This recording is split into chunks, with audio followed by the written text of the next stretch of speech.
His shop will make hundreds of sales a week, but every now and then something special comes through that gets the guys sweating. Here are the top 15 most expensive buys on Pawn Stars. The Harrisons were floored, hook, line, and sinker, when a centuries-old ship bell was brought into their Las Vegas pawn shop by a woman who was looking to make some fast cash. When presented with the bell, Richard Old Man Harrison turned his nose up at it, claiming that it must be a reproduction. The woman who brought it in wasn't thinking it was worth much either, but wanted to give it a shot anyway. It wasn't until they consulted with an expert did they discover that this old ship bell is from 1602 and is worth around $15,000. The Harrisons jumped at the deal when they found out this bell was an original and immediately listed it at a treasure auction catalog.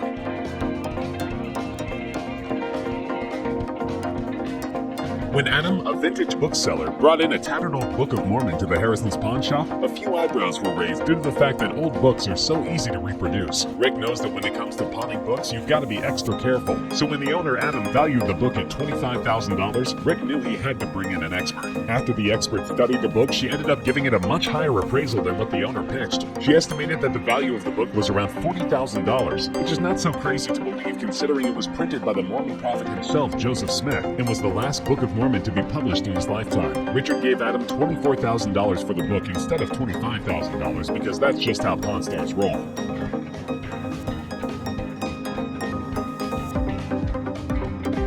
The Pawn Stars hit the jackpot when one man walked into their shop with a gold bar that was originally found in a shipwreck centuries ago. The owner was apparently cleaning out his grandfather's attic and found the bar tucked away in a box. They priced it initially at $24,000, but that quickly turned to $50,000 when a shipwreck expert was consulted. The bar dates back to 1554 and was apparently one of the many treasures found in the famous Padre Island shipwreck just off of Texas. Rick purchased the bar for $35,000, saving himself $15,000. Talk about pirate's treasure.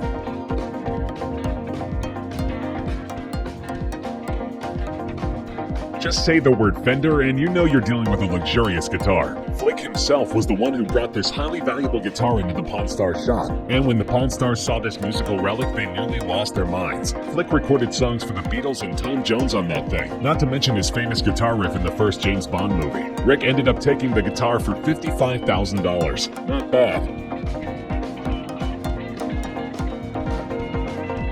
The car rental company Hertz teamed up with famed entrepreneur Roger Penske to build a fleet of limited edition Mustangs. There's only 150 of these babies in existence. Only 10 drive standard, and one of those 10 belongs to car collector John. He walked into Rick's garage asking for $85,000 and said he wouldn't go lower than $60,000. Rick was a little skeptical, so he asked NASCAR driver Joey Logano to take it for a test drive and give a second opinion. He dubbed it being worth $75,000, which John seemed to be pretty happy about, but Rick couldn't help but go Pawn Star on him and drop his offer down to $60,000. At the end of the day, John took the deal. His sleek and sexy Mustang is now officially pawned.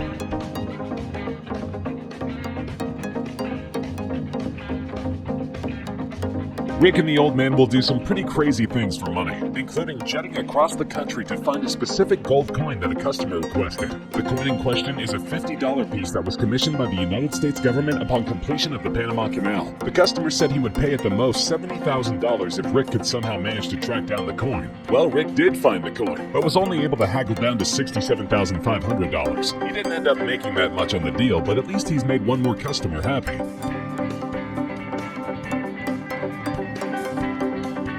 One of the Pawn Stars' biggest buys was a 1932 custom-built Ford Roadster. It's only one of the most iconic cars of the 20th century. No big deal at all. This car is almost an entire century old, yet the owner, Mike, has somehow been able to keep this rare vehicle in stellar condition. He's put a ton of money and time into maintaining this relic, and was hoping to strike a deal of no less than $70,000 with Rick. After getting an appraisal from an expert, claiming the car is worth between $70,000 and $75,000, Mike was haggled down to a cool $68,250 for the car, and in the end took the offer.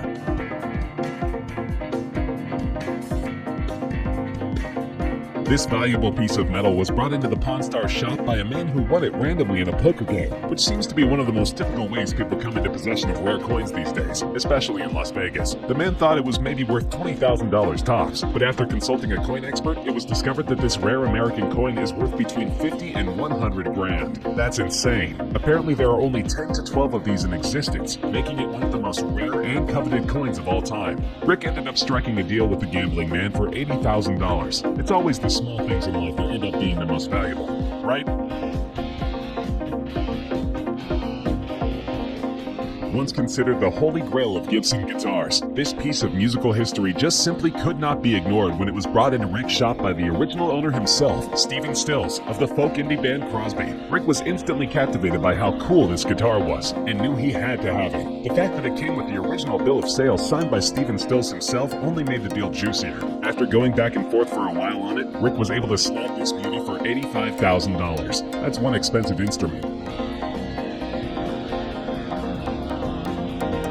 You know how we said that the SJ200 was the holy grail of Gibson guitars? Scratch that. This 1961 Gibson belonged to the legendary Les Paul and his wife Mary Ford, who wrote classic hits like Bye Bye Blues and the Tennessee Waltz. Mary's nephew brought the guitar into Rick's shop expecting a pretty penny for his custom Les Paul guitar, and the Pawn Stars definitely took notice. Rick immediately recognized that these babies are incredibly rare, and the fact that this guitar belonged to Les Paul himself just pushes the value over the edge. In the States, the invention of the modern electric guitar is actually credited to Les Paul and his wife Mary, who were considered to be the trailblazers of rock and roll. Knowing the history and the high value of this thing, Rick decided to consult the guitar expert on how much the Gibson is really worth. Upon entering the shop, the guitar expert was nearly lost for words. He noted that the guitar is incredibly well documented and has been featured on numerous record covers, making this instrument somewhat of a celebrity. There's a lot of wear to it, but that's just proof that it's an original. He said that if it's a forgery, it's the best forgery on the planet. The expert said it would be fair for Rick to buy it for $150,000, but Mary's nephew had a higher price in mind.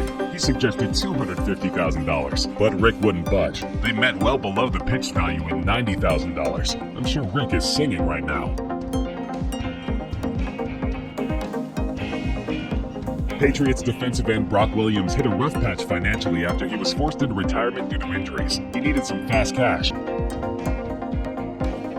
The Lincoln Roadster was known to be one of the most powerful cars back in the day. It had a V12 horsepower engine and was made with a luxury driver in mind. When Rick and the old man came across this vintage beauty, they knew they had to have it. The car was in great condition, which made it pretty difficult for Rick to haggle. He didn't make much of a fuss, and in the end bought it for $95,000, which the owner ended up pushing back over the counter to buy $95,000 worth of gold.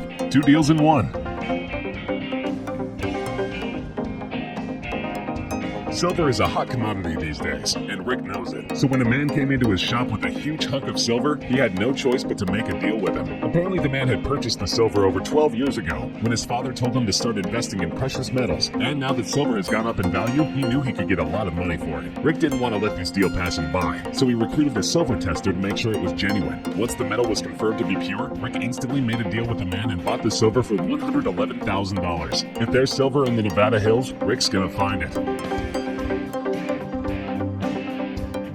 Silver's dandy, but nothing is more valuable than gold. I guess there's a reason why Rick named his shop Gold and Silver, because when a man came in with 4 gold bars of about 1 kilogram each, Rick didn't even flinch. He knew he had hit the jackpot and made a deal as quickly as he could. Rick ended up buying the gold for $128,000, knowing that he'll be able to get his money back and then some pretty quickly. People who buy gold often know what they want, so it was a no-brainer for Rick.